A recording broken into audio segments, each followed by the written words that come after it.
कल क्या था, वेन पंचर बता दिया था, ठीक है ना, वेन पंचर कैसे वेन को पंचर करते हैं और ब्लड सैंपल जो भी है स्पेसिमेन कलेक्शन करते हैं, ठीक है। सब फंक्शन वाइज में कैसे कैसे रखना है सब बता दिया, ठीक है। आज पढ़ना है पेशेंट्स आफ्टर केयर, ठीक है। जनरली क्या होता है, जैसे यूरोटोमिस्ट है, ठीक है, या तुमको जब ब्लड कलेक्शन पढ़ाया जाता है तो ये वाला पार्ट छोड़ दिया जाता है, ठीक है ना,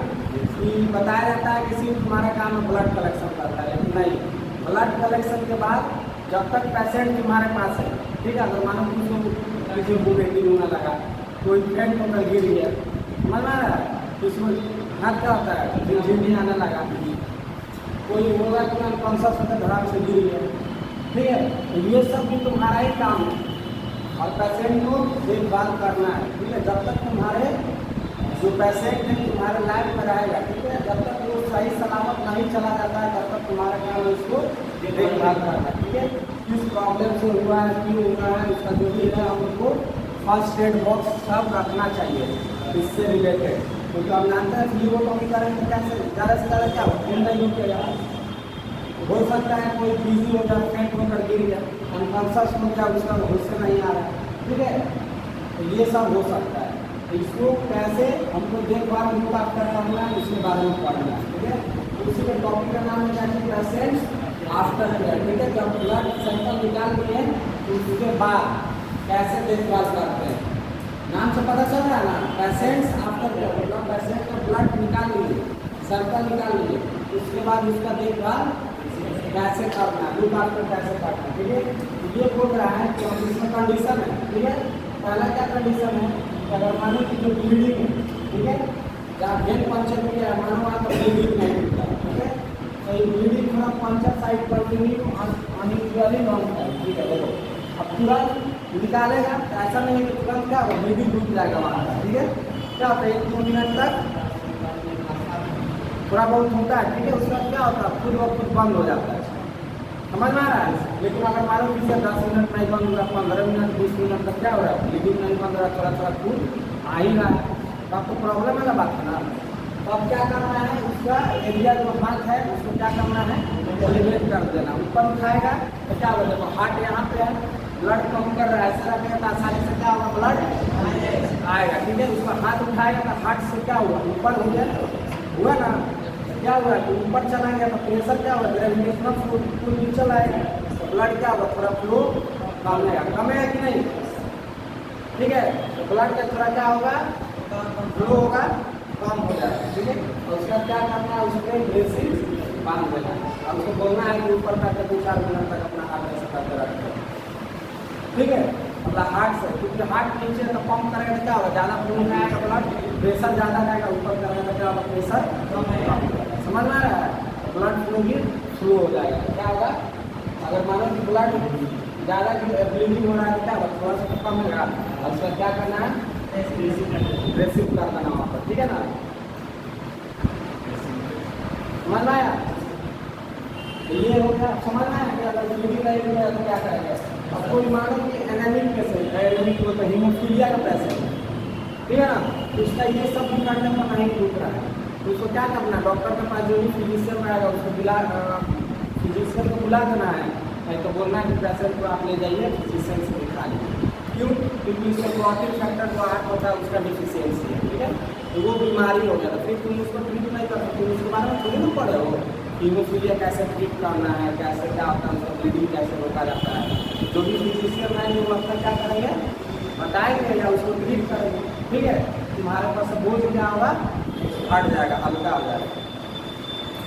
ठीक है। तो नॉर्मल ब्लीडिंग है तो ये मानो रुक जाएगा, हीमोफीलिया का केस रहेगा तो क्या होगा, फिजिशियन के पास भेज देना है कि आप चल रही है ना, फिजिशियन को अपना लैब पे बुला देना, ठीक है। ये समझना है, एलिवेट द एरिया या अप्लाई जैसे एलिवेट मतलब अपना हाथ को या जो भी एरिया जहाँ से ब्लड हुआ है उसको ऊपर उठा लेना है और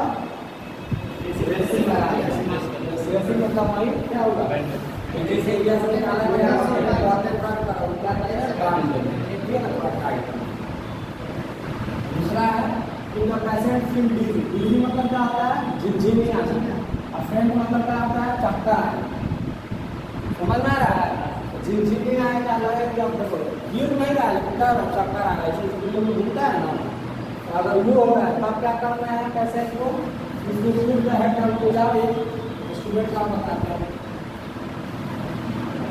आप कोई बात भूल जाएगा पूरा नीचे है। इसको क्या करना है कि देखो क्या हो रहा है, झिनझिनी आ रहा है, ठीक है ना, कैसे इसको क्या करना, पेशेंट का हेड लेना है, इसका ये जो नी है ना इसके अंदर घुसा देना, होता है ऐसे करके, समझ आ रहा है। लेकिन क्या होगा, ब्लड फ्लो जो हार्ट यहाँ पर हुआ तो क्या होगा, ब्लड फ्लो सबको मिलेगा, ब्रेन को भी मिल रहा है, पैर सब में मिल रहा है, हाथ में भी मिलेगा, हाथ को और डाउन कर देंगे ऐसे करके, ऐसे क्या करेगा और इसका घुसा देगा, समझ में आ रहा है। ब्लड का जो प्रेशर होगा क्या होगा, सब इक्वल डिस्ट्रीब्यूट होगा, ठीक है, हो गया, समझ में आ रहा है। ऐसे करके क्या होगा, उसका डिजीनेस या चक्कर को बचा सकते हैं। ये सब क्यों आता है, ब्लड का कमी हो जाता है, ठीक है, ब्लड वहाँ पे सब साइड पे नहीं पहुँचता है, इसीलिए झिनझिनी सब आता है। ऐसे करके इसको झिनझिनाहट को हटा सकते हैं, समझ में आया। तो वहीं put the head down between the knees, पैर का घुटना है, इसमें क्या कर जाता है, अपना सर को घुसा लेना और हाथ थोड़ा स्ट्रेट कर देना, क्या होगा, चारों ब्लड का सर्कुलेशन का होगा बढ़िया से हो जाएगा। क्योंकि ऐसे क्या हुआ है, क्या होगा, प्रेशर लगेगा तब भी जाएगा, दिल के पास ब्लड या हाथ में इधर, समझ आ रहा है, नीचे पड़ रहा है तो क्या होगा, ये तो प्रेशर हार्ट नहीं रहा है, पंप करता है ना ब्लड, ऐसे धीरे से कारण क्या होगा, और ज़्यादा ब्लड जल्दी सप्लाई होगा, ठीक है। या क्या करना है पेशेंट को, एक तो ये हो गया, इसको क्या करना है, हेड बीच में घुसा देना और हाथ को ऐसे कर देना, ठीक है। और दूसरा है, या क्या कर सकते हो, अगर कोई पेशेंट है मान लो बुजुर्ग है, ये सब को नहीं कर सकता, बच्चा रहा तो आसानी से हो जाएगा, कोई मानो कि मोटा ताजा है, पेट में पीपड़ा हो पाएगा, उसे क्या करना है, पेट में अपना जो भी रहता है स्ट्रेचर पर निकाल देना है, ठीक है ना, फ्लैट ऐसा कर चीज जो होता है ना, और उसके बाद क्या करना है, इसको बोलना है कि सांस क्या कीजिए, डीपली लीजिए, ठीक है, एक और ठीक है ना, ऐसे करके बोलना है कि 4-5 मिनट तक लीजिए, ठीक है। इससे क्या होगा, उसका ऑक्सीजन जो होगा क्या होगा, बढ़िया से मतलब हो सकता है ऑक्सीजन का कमी हो सकता है, ठीक है ना, तो क्या होगा, लेवल सब मेंटेन हो जाएगा, हार्ट बीट सकता होगा, सब नॉर्मल हो जाएगा, समझ आया। तो इसको क्या करना है, नीचे लेकर के बोलना है कि डीप ब्रीथिंग कर सकते हैं 2-3 मिनट, ठीक हो जाएगा, ठीक है। या क्या कर सकता है, टॉवेल, ठीक है, ये भी अप्लाई करना हेड और बैक ऑफ द नेक, ये जो है आपको यहाँ छुड़ा नहीं रहा, क्या करते हैं, किसी को मानो चक्कर आ रहा है, चक्कर उतर आ रहा है तो क्या करते हैं, पानी में छीटा लेकर नींद में काटते हैं, ठीक है। और नहीं तो क्या करेंगे, कॉल बिना स्लीप पूरा करेंगे, और तो ये वाला हटा कर क्या करेंगे, यहाँ पे रख देंगे 2-3 मिनट के लिए, ठंडा ठंडा थोड़ा लगेगा, नहीं होता मुँह पर पानी उड़ी मार दिया जाता है, तो वो कर सकते हैं, ठीक है, ध्यान रहेगा ना। ये सब पेशेंट से आपका ये सब और इम्पोर्टेंट है, इससे अगर कोई बढ़िया से ध्यान नहीं करेगा तो पेशेंट का जान भी जा सकता है, ठीक है ना। तो ये सब भी उनको आना चाहिए, ठीक है, ये तो समझ में आया। तो ये क्या है कि अगर ब्रीदिंग नहीं रुकेगा तब क्या करना है, समझ में आया। अगर बेजी या फेंट फील करेगा तब क्या करना है, याद रहेगा ना क्या क्या करना है, इसलिए पॉइंट है, इस पर कैसे करके दिखा देंगे, वार्ड में रहेगा तो नहीं होता है। उसके बाद क्या है कि पेशेंट्स रिमेन ऑन कॉन्सर्न, लेकिन मानो कि अगर ये सब करने के बाद भी, ठीक है ना, ये सब करने के बाद भी आदमी क्या बेहोश हो गया, ठीक है, बेहोश होकर उसको होश नहीं आ रहा, पानी वानी मार रहा, होश नहीं आ रहा, तो क्या करना है,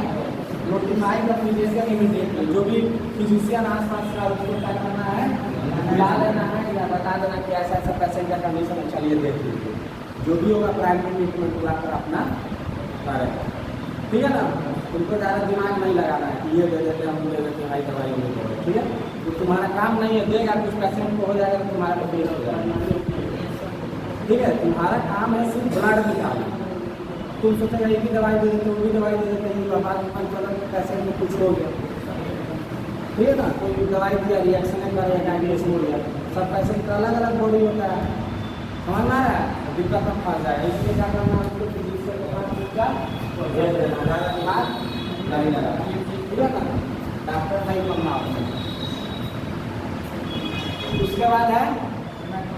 haematoma can be prevented by, देखो हीम मतलब ब्लड, ठीक है ना, टोमा मतलब जाकर, जैसे मानो कि कहीं से ब्लड निकालना है, ठीक है ना,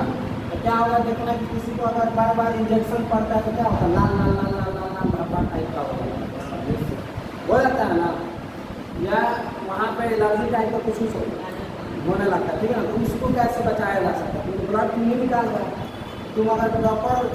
नीडल या सिरिंज मतलब बढ़िया से इंजेक्ट नहीं किया या प्रॉपर तरीका से ब्लड नहीं निकाला तो क्या होगा, रेडनेस स्वेलिंग सब हो सकता है, ठीक है ना, वहाँ पे तो इसको कैसे बचा सकते हैं। पेशेंट को मानो तो दर्द देगा ना, मानो रेडियो नंबर क्या होगा, तो आया सुई देना, तुमको दिया फुला दिया वहाँ पे,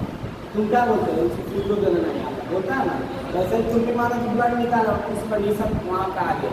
तुमको भी तो सब गाली देगा, तुमको भी तो सुनाएगा कि उनका अच्छा नहीं है, अनप्रैक्टिस है, अच्छा से नया नया ऐसा बोलेगा ना,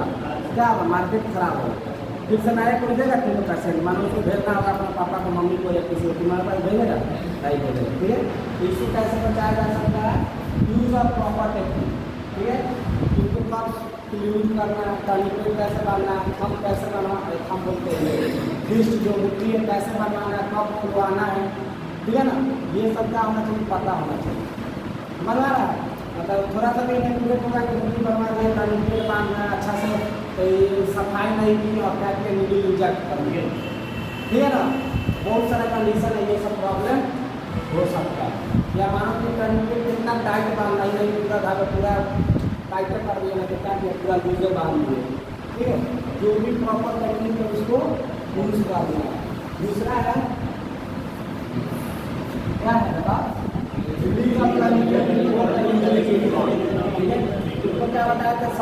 सबसे पहले टर्निकेट बांधना है, मुट्ठी बनवाना है, ठीक है ना, उसके बाद भेद देखकर क्लीन करना है, उसके बाद नीडल लगाना है, जैसे ही ब्लड विड्रॉ करेंगे सबसे पहले टर्निकेट खोलना है, उसके बाद मुट्ठी ना, उससे पहले मुट्ठी खोलना है, टर्निकेट खोलना है, उसके बाद नीडल निकालना है, ठीक है ना, ऐसा नहीं कि टर्निकेट बांधा ही हुआ है और सिरिंज निकाल लीजिए, नीडल निकाल लीजिए, समझ में आ रहा है, इससे क्या होगा, मानो कि टर्निकेट बांधे हुए हाथ दबा दे तो क्या प्रेशर ज़्यादा है, जैसे ही नीडल निकालेगा तो नीडल के साथ क्या होगा, 1-2 ड्रॉप ब्लड भी निकलेगा, समझ में आ रहा है, या वो एरिया फिर वहाँ पर प्रेशर ज़्यादा रहेगा तो ज़्यादा भी ब्लीडिंग हो सकता नहीं होता है, स्किन के नीचे रेडनेस आ सकता है, ये जो स्किन बताया तो ये खींच कर क्या होगा, वहाँ पर वेरी पंचर है तो क्या होगा, ब्लड आके यहाँ पर स्किन के नीचे इकट्ठा हो जाएगा, रेड रेड हो जाएगा, ठीक है ना, जो भी प्रॉपर टेक्निक है, पहले क्या करना, मुट्ठी खुलवाना है, टर्निकेट खोलना है, उसके बाद नीडल वहाँ पे कॉटन रख कर कम निकालना है, बताए थे उसी तरह से निकालना है, ये नहीं कि टर्निकेट बिना खोले क्या किए नीडल निकाल दिए, तो क्या होगा, जो प्रेशर से ब्लड निकलेगा हल्का फुल्का तो स्किन के नीचे क्या होगा, डिपोजिट हो जाएगा, ठीक है ना, और क्या करेगा, रेड रेड कर देगा, वही होता है हीमेटोमा, क्या होता है, समझ में आ रहा है, बोलो ये समझ में आ गया, नीडल निकालने से पहले क्या करना है, टर्निकेट खोल देना, ठीक है, सबसे पहले मुट्ठी खोलना है, टर्निकेट खोलना है, उसके बाद भी नीडल निकालना है, नहीं तो फिर हीमेटोमा होगा कैसे, ठीक है। तीसरा है क्या चीज, application of sufficient pressure over the puncture side, जो भी वेन पंचर किया है यहाँ से खून निकाल रहा है तो क्या करते हैं, उसको जैसे ही नीडल निकालते हैं तो क्या बताएं, कॉटन वहाँ पर लगा देते हैं, कॉटन को क्या करना है, उसको सफिशिएंट प्रेशर, उसको बोला जाता है ना, जोर से दबा लीजिए ऐसे करके, और उसके बाद उसको क्या करते हैं, मुट्ठी बनवा देते हैं ना, तो इससे क्या होता है, थोड़ा सा इसको प्रेशर मिलता है तो पतला ही तो होल हुआ रहता है, क्या होता है, ठीक हो जाता है, बंद हो जाता है तुरंत, ठीक है ना, नहीं तो मानो कि प्रेशर नहीं लगाया है, कॉटन से प्रेशर नहीं होता है, ऐसे नहीं लगाया या हल्का लगा दिया बिना कॉटन पर छोड़ दिया तो क्या होगा, हीमेटोमा हो सकता है, समझ में आ रहा है, हीमेटोमा मतलब समझ में आया कि जब खून निकालते नहीं होता है, लाल लाल लाल लाल धब्बा टाइप का बढ़ जाता है, तो वो सबको कैसे बचाया जा सकता है, प्रिवेंट कैसे किया जा सकता है, उससे कैसे बच सकते हैं, ऐसे बच सकते हैं, समझ में आया, ये आज का लेक्चर यहीं पे खत्म, उसके बाद कल पढ़ाना हमने क्या चाहिए, स्पेसिमेन रिजेक्शन क्राइटेरिया, ठीक है ना, मानो कि तुम ब्लड ले रही है किसी का ले लिया, समझा, उसके बाद कौन कौन सा क्राइटेरिया है कि ब्लड का टेस्ट हम नहीं करेंगे, डिस्कार्ड कर देंगे, ठीक है ना। मान लो किसी पेशेंट का ब्लड ले लिया तू, उसमें पता चला कि पेशेंट का नाम उम लिखना ही भूल गया, भाई पता चलेगा कौन पेशेंट कौन सा ब्लड किस पेशेंट का है, सबका तो नाले होता है ना, दिक्कत हो जाएगा। या लिखा आधा अधूरा नाम वो लिख दिया, ठीक है ना, रजिस्ट्रेशन नंबर नहीं डाला, मानो किसी लड़की का क्या नाम है तुम्हारा, ज्योति है, तो ज्योति लिख दिया, पता चला उसी दिन 5 में ज्योति आ गया, समझ में आ रहा है। उस कंडीशन में भी फिर होगा। ऐसे कर करके बहुत सारा कंडीशन है, ठीक है ना। किस किस कंडीशन में मानो कि ब्लड लिए हिमोलाइज कर गया, फट गया, क्लॉट कर गया, ठीक है, या बढ़िया से ही डीपीए सब मिक्सिंग नहीं किए, ब्लड फट गया, क्लॉट कर गया, ठीक है ना। वो सब में कैसे क्या मतलब क्या क्या क्राइटेरिया है, ठीक है ना, कि जो टेस्ट होगा वो हम नहीं प्रोसीड करेंगे, सैंपल क्या करेंगे, डिस्कार्ड कर देंगे, फेंक देंगे, रिजेक्ट कर देंगे, ठीक है। तो वो सब क्राइटेरिया क्या होगा, कल नेक्स्ट क्लास जो भी है मंडे उन को पढ़ाएंगे, समझ में आ रहा है। तो ये आज का क्लास यहीं पे ही, ठीक है।